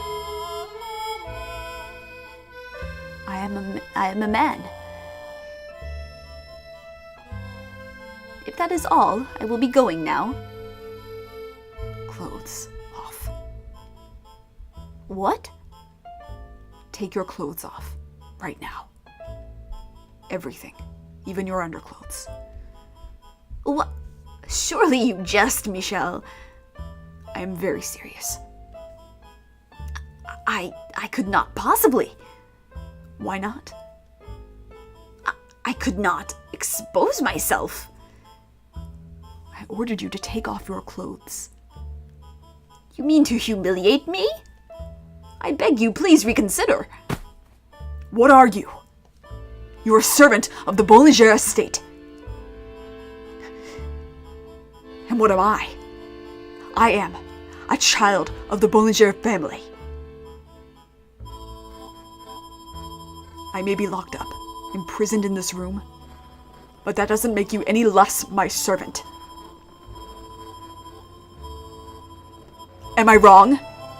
She came down in a bubble, dude.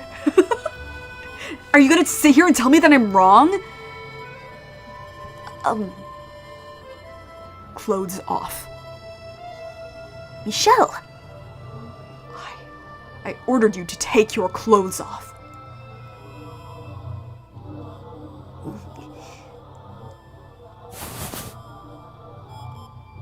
Not even the tiniest sliver of guilt arose in my conscience. I felt no shame in what I was doing. All that mattered to me was figuring out what Aimee had meant. I wanted to find the truth, not knowing I would have been better off in the dark.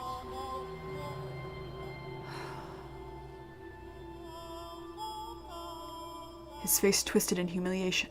The servant undressed before me. The dim candlelight, the man's body was shaped almost like a rectangle.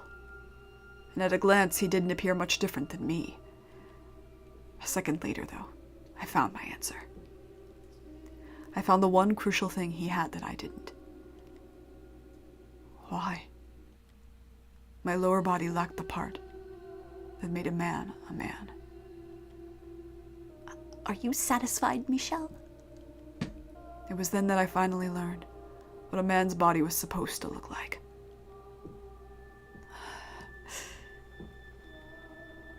I'm begging you, please allow me to dress. It would be an unbearable shame to remain unclothed any longer. Before the young Boulanger daughter. Daughter? You still insist on calling me a damned girl? Look at these shoulders. Look at my chest. Listen to my voice. How can you possibly think any of that belongs to a girl? But how you appear does not. There was a distinct look of fear in the manservant's eyes. Not out of respect for our difference in rank, but out of disgust for this incomprehensible thing standing there before him.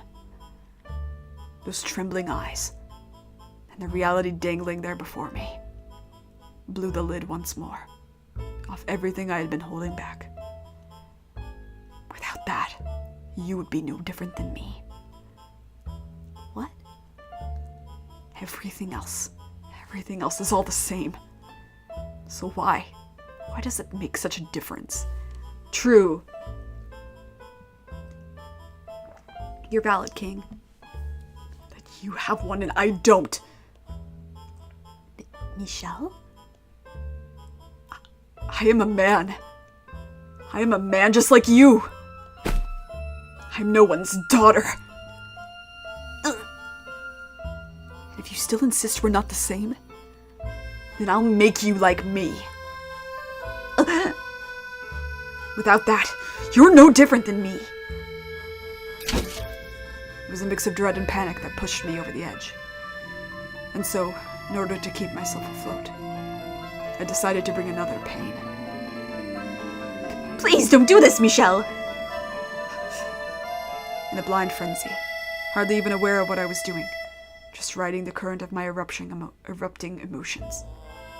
I swiped a knife off the tray the man had brought, knocked him down, and climbed onto him. I'll get rid of it. I'll make you the same. Without it, you'll be just like me. Get off me, please! Someone help! I'll make you just like me. Get in here, someone! Anyone! Michel! She's delirious!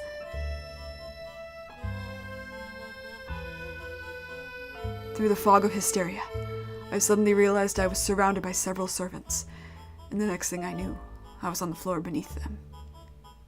There were as many, if not more of them, than when I had made the scene in the great hall. A dozen menservants stared down at me, their eyes filled with fear and revulsion. And in the shadows beyond the crowd, I saw Mother looking in on me with vacant eyes.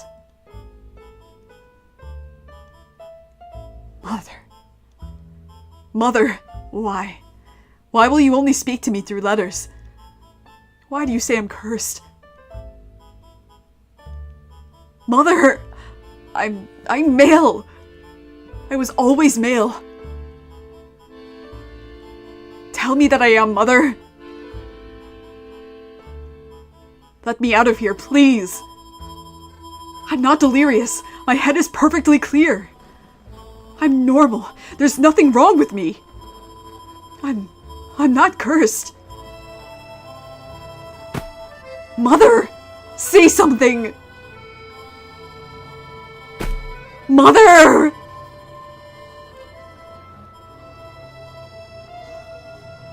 After that, I was shut in my room again. And even the servants stopped coming. I pushed and I shoved and I pulled and I pounded with all my strength, but the doors and windows didn't budge. A day passed, and then another. With no food or water, I started fearing death was upon me. I had had no idea how miserable it was to go so long without water. My throat was dry and cracked, and it felt like it was on fire, making breathing difficult. I think we all should take a drink of water right now. Not to be mean to Michelle, but to just... because we can. We have water. We are lucky enough to have water. 2 days. 48 long hours. I felt like I was going to lose my mind. After just 2 days, my skin stretched tight across my bones, looking hard and dry in the soft candlelight. Water. I need water. Someone, please, give me water. Why won't anyone bring me any? Why? My family had abandoned me, and were leaving me to die in this room. When I realized that, I broke into uncontrollable shaking. The helplessness threatened to suffocate me. Fear of death turned to panic, which only scrambled my already confused mind further. I grabbed a chair, swinging it at the window, at the door. But all my attempts ended in crushing failure. Anyone! I clawed at the door, begging for help. Someone, open the door! Anyone! Water! I need water! 1 drop, that's all I need! I'm going to die in here. Someone. Anyone. Mother. Father. Didier. George. Someone open the door, please. Help me. Someone. I need water. My throat hurts. It burns. I'm so weak. Someone, water. Didier. George. Ugh. Anyone!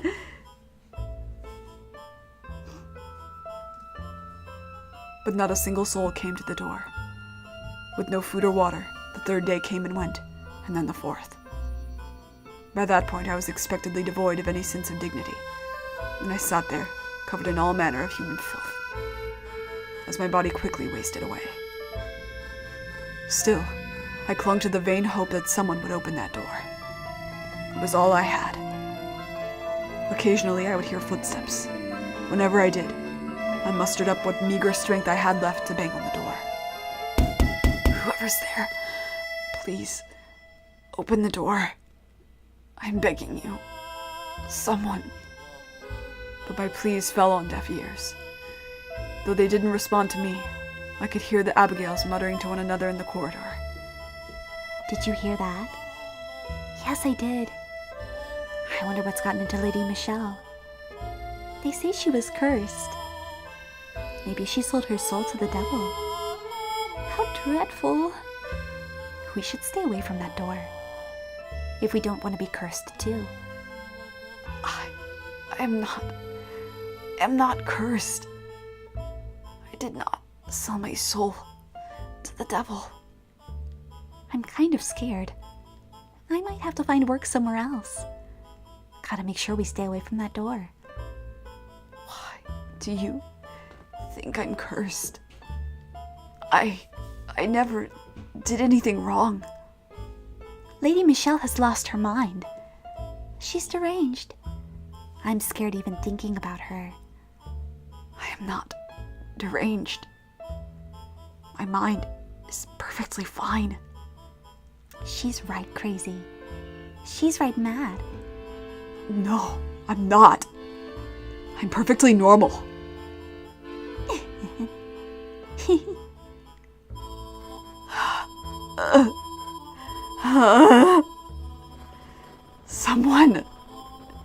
Someone, please get me out of here.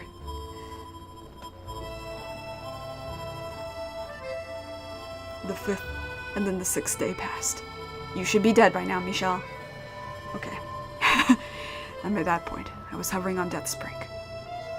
I lacked even the willpower to hold myself up against the door. So I simply lay on the cold floor, waiting for the end. I felt no sorrow, no anger, no despair, nothing. I had been sucked completely dry. I couldn't even compose a coherent thought. Which is why, when the door I had so yearned to open actually did, and someone stepped inside, standing over me, I was unable to process it. My God, what a mess. Hey, are you still alive? Well, look at that. I was afraid you would be dead. It was Aimé's voice.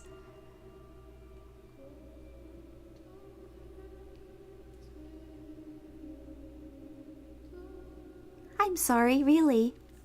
I didn't mean you much harm. But after what you said in front of the whole family, I was a little upset. I couldn't tell what she was saying. All I could hear were garbled sounds. And all I could do was moan at her. The servants are all afraid of you now, after your little episode. So I volunteered to bring you your food in their place. Everyone was so grateful. I don't think anyone likes you anymore. Eventually, my muddy mind managed to make sense of the things she was holding in her hands. A tray of food. I could smell it from here. At first, I just gave your food to a stray cat. I wish you could have seen it devouring every last bit. What I didn't know, though, was that people can die in just a few days without water.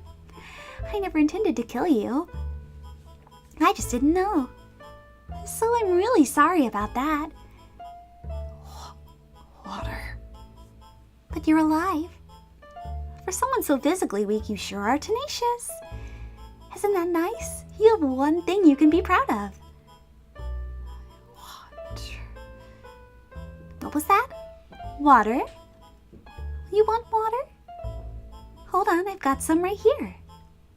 She picked up a goblet with her delicate fingers. My hand swiped weakly at the air, trying to grab it. A grin spread across her lips, and then she let go.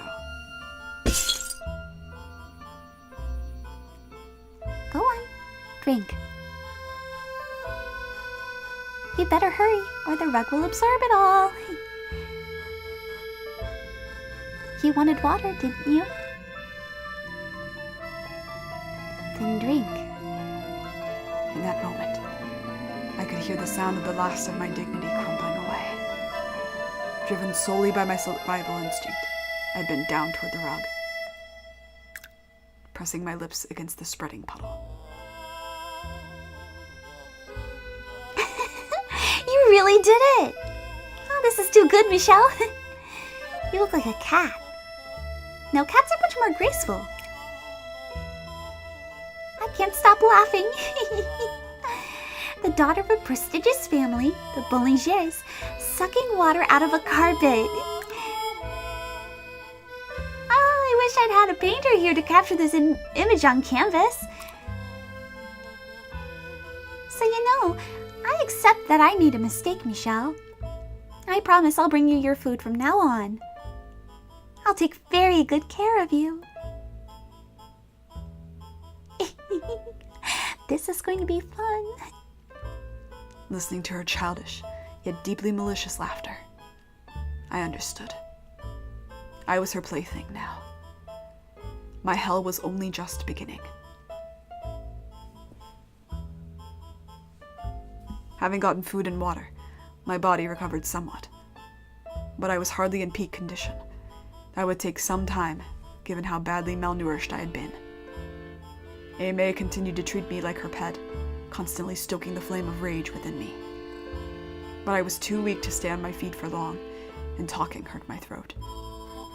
I assume it was a calculated effort on her part to maintain power over me, to keep me as miserable as possible. She always had a smirk on her face as she gazed down on me.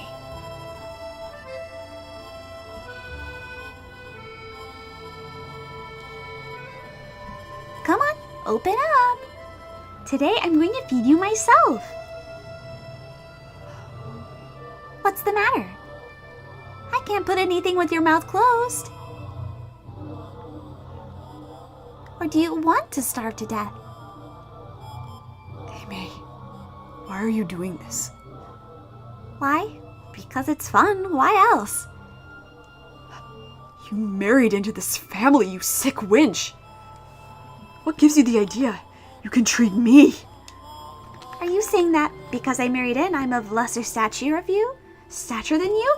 Who cares? I'm in control here.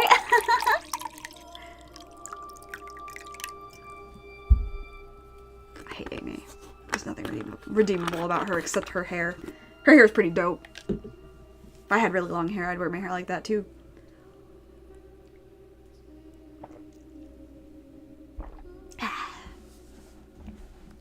That's true. I am. But what's your point? You think you can intimidate me with formalities? Amy! Ew, I would rather you not speak my name if you wouldn't mind. That doesn't excuse your treatment of me. Someone, Didier or Georges, will make you pay for this. You don't have a single friend here, Michelle. No one to take your side. And no one to say a thing about me playing with you. Assuming you were somehow able to tell someone, no one will believe you. That's a lie. Do you have any idea what people say about you? They say you've gone mad. That you've sold your soul to the devil. Do you honestly believe anyone would trust you? I am not mad. I don't know, you look plenty mad to me. Fine, then I'll run away. I'll escape from the state. And from you. You think you could survive out in the world with that body? A stray cat could lift more than you.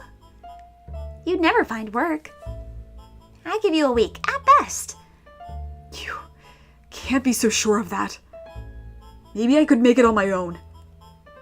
Maybe. But either way, there's no way you're getting out. You try to run, someone might just cut your legs off. How is that at all necessary? Don't ask me. Maybe because your curse hasn't broken? You know, you're lucky you're even allowed to live. And you should be grateful to me for volunteering to take care of you. No one else wanted to have anything to do with it. So if you want to keep living, you have to show me some respect, and you have to do everything I tell you to. Understood? So this is the real you? You were just pretending to be respectable. When in reality, not only are you sleeping with Didier, you're a downright vile woman. You've been putting on an act ever since you got here. Oh, you make it sound like I'm somehow worse than anyone else. I'm quite normal, thank you. How is this normal? Listen to me, Michelle. The side of me you see right now isn't necessarily the whole thing. The sweet girl I am for the family is also me. And when I held you in my arms, that too was me. She does make a good point here about like people have different sides to them and things aren't so black and white, but also fuck her. I'm not putting on an act. Liar. Although, to tell you the truth, I never actually liked you, so that part was a lie, yes. If Mother hadn't asked, I never would have even considered getting friendly with you. Hey, May. You know, life as a noble woman is so dull. It's so restrictive. No room for love at all. So can you really blame me? There so happened to be the most wonderful night right there for the taking. Why shouldn't I have gone after him? I'm still young. Let me have some fun, you know? Not like women have much else in the way of recreation. So it wasn't Didier, but you who seduced him? And it all would have worked out beautifully, too, if you had only kept your mouth shut. You ruined our family gathering and damaged my reputation. And you called me a whore. That wasn't very nice, now was it? Is it any surprise I'm a little sore? You brought this on yourself, Michelle. I brought this on myself? Don't you dare! Nothing justifies what you're doing to me. I'm not the disturbed one. You're a crazy whore, and don't you try and pretend otherwise, damn you. Oh my, such language. You're not being very nice to me, Michelle. Girls aren't supposed to talk like that, you know. I'm not a girl. Then what are you? I'm a man. A man? With that body?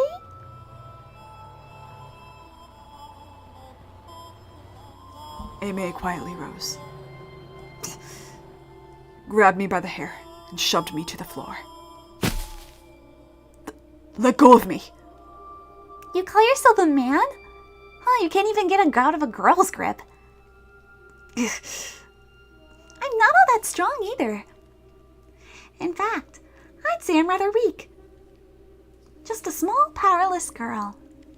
If you were a man, you would have no problem breaking free, malnourished or otherwise.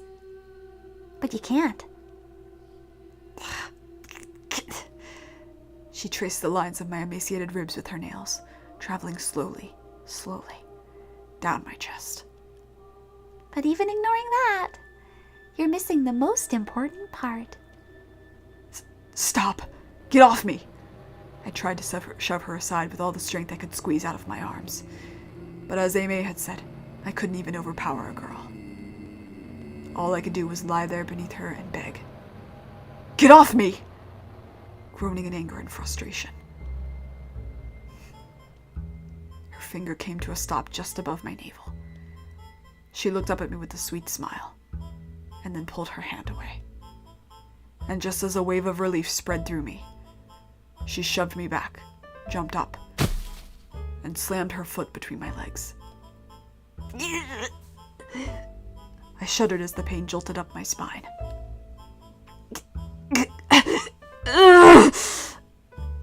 Aimee looked down upon me as I screamed. A smirk spread across her face. Oh my, does that hurt? That's a surprise. Even without boy parts, it still hurts? Stop, please. She didn't stop at stepping on me. I'm begging you, stop, please. She dug her toes into my flesh. What are you exactly, Michelle? From the feel of it, you don't quite have the proper girl parts either. Aimee, please! On top of the physical pain, unbearable humiliation and shame corroded away at my spirit. What a strange creature you are.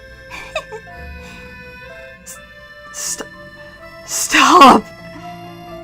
If I could have died right then and there, honestly, that would have been preferable to the emotional hell she was putting me through. You should take a look at yourself in a mirror, Michelle. You're crying.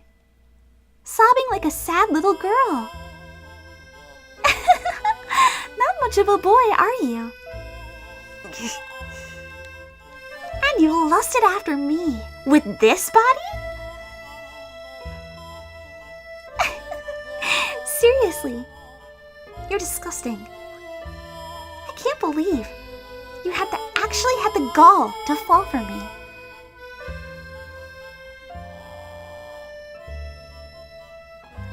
Aimee's abuse was not a one-time occurrence. As she had promised, she came to feed me every day. But her arrival brought nothing but anguish and torture. Every day, she chipped away more of my spirit. But I hadn't succumbed to her yet. My anger still overpowered any fear I felt. About a week after Aimee started caring for me. Have you been a good girl, Michelle? I brought you your supper. I'll set it right here for you. What's the matter, Michelle? Your food's right there. It's going to get cold. Go on, eat. But no using your hands. Crawl over and use your mouth. Come on, eat. Or would you rather I fed you? What was that? Do you have something to say? I can't understand a word you're saying, Michelle. If you would eat, you would have enough strength to talk. Huh? I'm going to kill you, Amy! That was, I believe, the first time in my life I had felt a sincere, overpowering desire to end someone's life. I wanted to see her dead. With my hands and legs tied up, I lurched for her. And like the dog she had so wanted me to be, I chomped down on her wrist.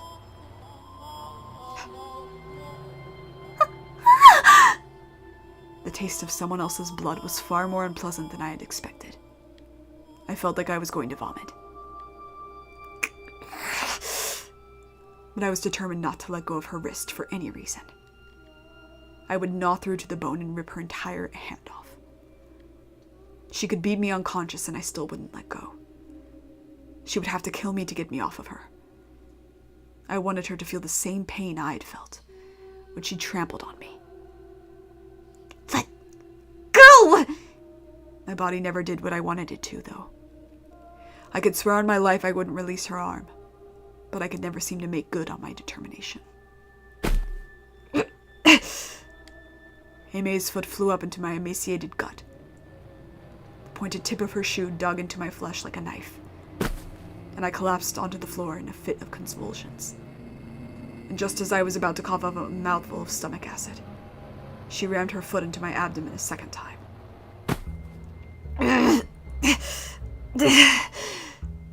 She didn't even give me enough time to get to my feet, let alone fight back, before she kicked me again. Again and again and again and again. Stop. My gut, my chest, my legs, and my face. What's wrong with you? Don't you get it? You're not the one in control here. You should be thanking me. What you did to me that day was incredibly hurtful. Yet here I am, bringing you your food. Can you not see just how kind-hearted I am? So why would you go and bite me? What would possess you to do such a thing? Gasping for breath, my consciousness slipping away from me. I caught a glimpse of Aime's eyes as she swung her leg back for another kick. And when I did, a single word rose to my mind. Demon. Isn't that something? You can't even stand up to a girl. I'm not that strong. I'm weak and frail. This is the first time I've ever kicked someone. I have absolute control over you, Michelle. You understand that now, right? You learned your lesson, didn't you? Not an ounce of strength remained within me. My tongue and cheeks were torn up, and my mouth tasted of blood. Thinking herself weak and having no experience in the ways of physical violence, she knew no restraint. The ignorant can be so much more brutal and viciously relentless than the seasoned. My vision had gone red, and I could hardly feel my own face. There was a strange gurgling sound with every breath I took. Ah, geez, what am I gonna do about this hand? It hurts like crazy. Oh, I know. I'll tell everyone you finally lost it and tried to bite my hand off. They'll all feel so bad for me. I can just see the sad looks on Didier and George's faces. They will not. You know, your brothers have completely given up on you. A deranged sister is nothing but trouble. You know what you are, Michelle? You're a demon child. Why was I the demon, and not her? Why did no one come to my aid?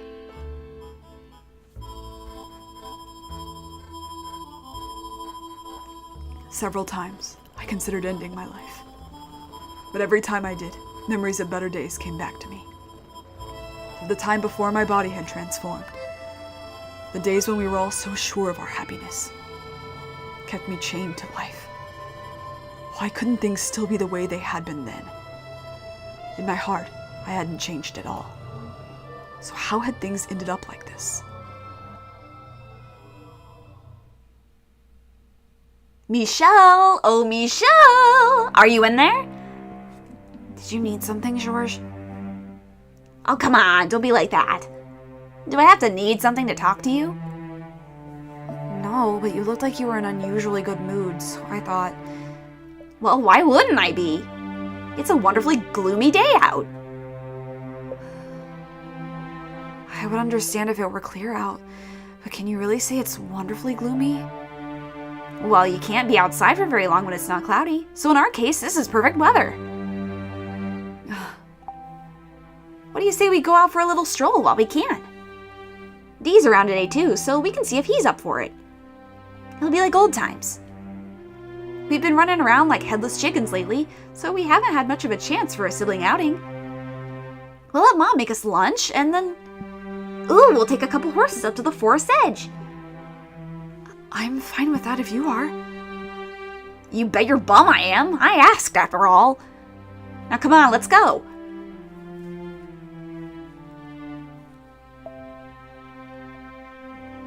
An outing, you say? Yep. Hop on a couple of horses and head for the forest. We haven't done this in a while, so I figured, why not? I see. Well, if Michelle is coming, I see no reason to say no. Let's set off right away. Whoa, slow down there.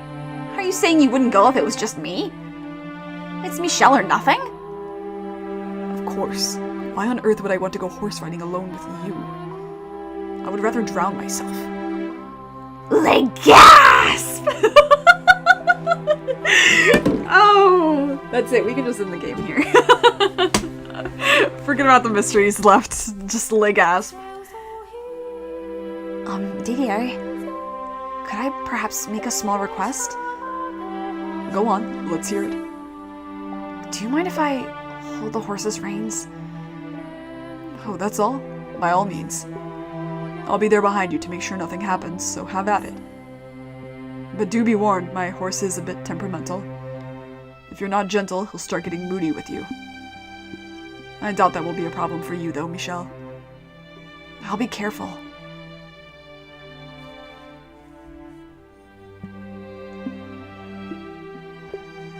Hey, whoa, slow down, guys!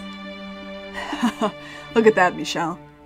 George is still fumbling around all the way back there. Are we going a bit too fast? No, you're fine. That you were able to get past that so quickly is proof of your talent. Finally caught up. This isn't a race, you know. Why can't we enjoy the scenery and indulge in some nice pathos? A warrior and his horse need not a pathos. Isn't that right, Michelle? It certainly is, Didier. Come on, you guys, be nice. This was my idea. You've really taken after old D, haven't you, Michelle? I, for one, would rather see you admiring flowers or dancing with butterflies or gazing out a beautiful sunset or enjoying poetry. More pathos, my dear sister, and less barbarism. Barbarism, whatever. Longsword's suit of armor and tales of heroic knights are so much more appealing, though. You've let him get his claws in too deep, Michelle. Oh dear, oh my, I'm going to have 2 meathead siblings before I know it. What did you just call me? Now, you two. Why don't we stop here for a picnic? Seconded. My stomach's been rumbling up a storm. I took a few bites earlier because I was about to die back there. I hope your horse throws you into a river.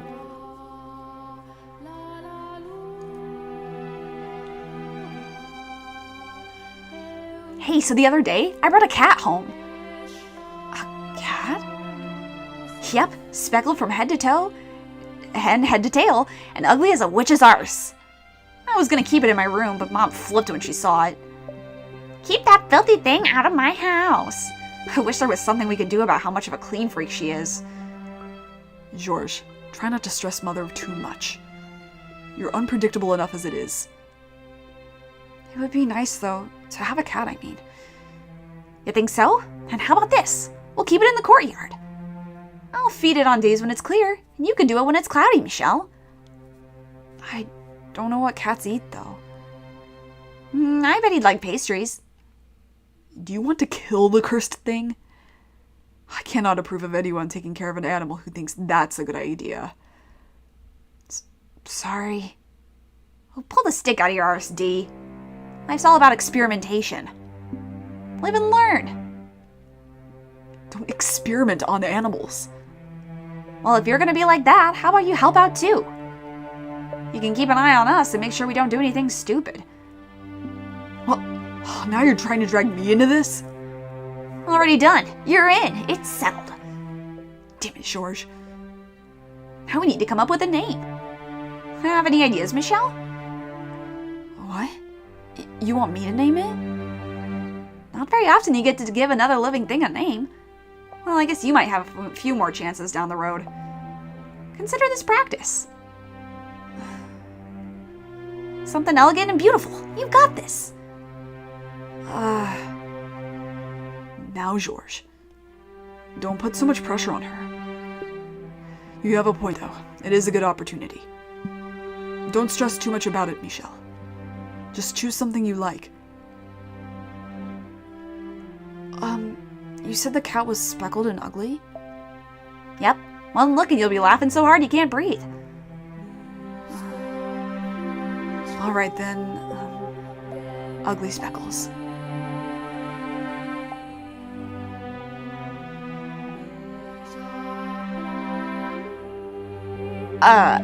That's its name? It would seem you do not have a future in the arts, Michelle. But you said it was ugly and speckled, George. I did, yes, you could have tried a little harder than that, though. But you know, why not? Ugly Speckles it is. It's actually kind of charming when you say it out loud. Ugly Speckles. It's not that funny. It is quite something indeed. The more I think about it, the more Not you too, DDA. We should bring Ugly Speckles on our next outing. Sitting together beneath the clouds, having lunch. That we should. When Michelle's gotten a little bigger, let's do this again. The three of us and our ugly speckled cat. You said it. We're all good friends here after all. I never been your friend, though. God, must you always be such a jerk?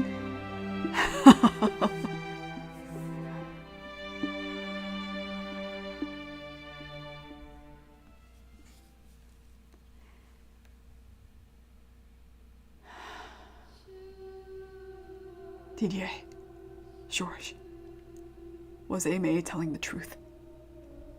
Do you really think I'm nothing but trouble? Do you think I've lost my mind? That I'm a demon child? DDA, George, why do you not open this door for me and let me out? Were the things I said that day really so heinous? Do you resent me too, like Aimee? DDA, George, how do you think about me now? Is this body really so unusual? If I hadn't undergone the transformation I did, would things still have been the way they were before? Would we be able to go out to that forest again and make silly, meaningless conversation, everyone laughing like we had then?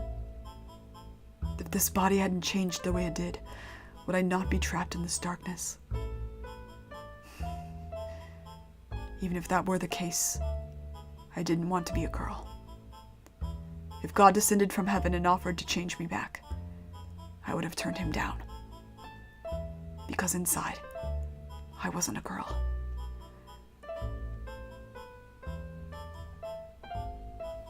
All right.